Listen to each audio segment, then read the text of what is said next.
대한민국 헌법 제3조 대한민국의 영토는 한반도와 그 부속도서로 한다. 남북관계 발전에 관한 법률 제3조 남한과 북한의 관계는 국가 간의 관계가 아닌 통일을 지향하는 과정에서 잠정적으로 형성되는 특수한 관계라고 명시되어 있다. 남한과 북한은 분단된 특수한 관계라서 한반도를 공격한다는 것은 대한민국 영토에서 전쟁을 한다는 의미입니다. 2022년 12월 16일 일본은 평화헌법의 원칙을 무시하고 적 본토에 대한 반격 능력을 보유하겠다고 선언했고, 여기에서 적은 지리적으로 가까운 중국이나 북한을 적으로 말하는데, 일본 방위성 관계자는 일본이 북한을 공격할 때 한국의 허가는 필요하지 않다고 밝혔습니다. 우리 의지와 무관하게 한반도를 무대로 전쟁을 벌일 수 있다는 뜻입니다. 윤석열 정부는 지난 2022년 11월 16일 일본 가나가와 사가미만에서 열린 일본 해상자위대 창설 70주년 기념 국제 관함식에 7년 만에 참가해 한국 해군이 전범기에 격려를 하게 만드는 역겨운 짓을 하더니, 이번에 윤석열 정부는 일본도 자국 방위 고민 깊지 않나라고 일본이 공격 능력을 찾는 것에 일본 입장을 대변하는 꼴통짓을 하는 만행을 저지르고 맙니다. 한국 국방이 아닌 일본 국방의 고민까지 신경 써주는 무능, 무지, 무식, 산무의 윤석열 정부.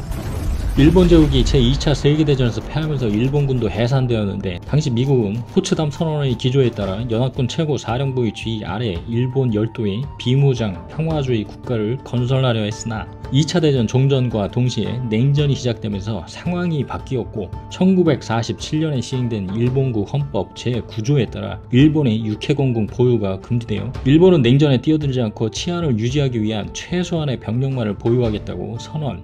6.25가 발발하자 경찰 예비대와 해상경비대라는 준군사조직이 창설된 후 지금의 자위대가 발족됩니다. 자칭 평화헌법이라 불리는 일본국 헌법 제9조, 일본 국민의 정의와 질서를 기조로 하는 국제 평화를 성실히 희망하며 국권이 발동되는 전쟁과 무력에 의한 위험 및 무력 행사는 국제 분쟁을 해결하는 수단으로서 영구히 포기한다. 전항의 목적을 달성하기 위해 육해 공군 및 기타 전력을 보유하지 않으며 국가 교전권을 인정하지 않는다는 조항을 무력화하고 동아시아를 장악하려는 전범국 야욕을 다시 보여주고 있는데, 이 조항은 2022년 7월부터 일본국 헌법 구조를 바꾸려는 진행이 있었고, 이 앞전 사망한 아베 총리도 2012년부터 꾸준히 개헌을 추진했던 조항이기도 합니다. 그러나 왜 개헌을 못했나?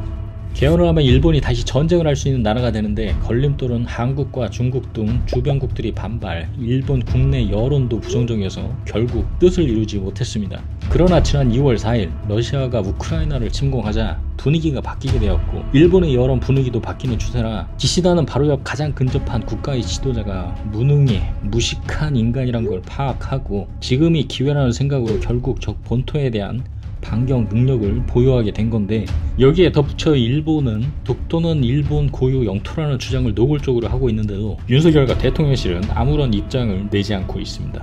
이번 결정에 대해 미국은 역사적인 조치라고 말하고 중국은 결연히 반대한다는 엇갈리는 반응을 내놨습니다. 대한민국을 어찌 이리 개판으로 만들어 놓는가. 윤건희.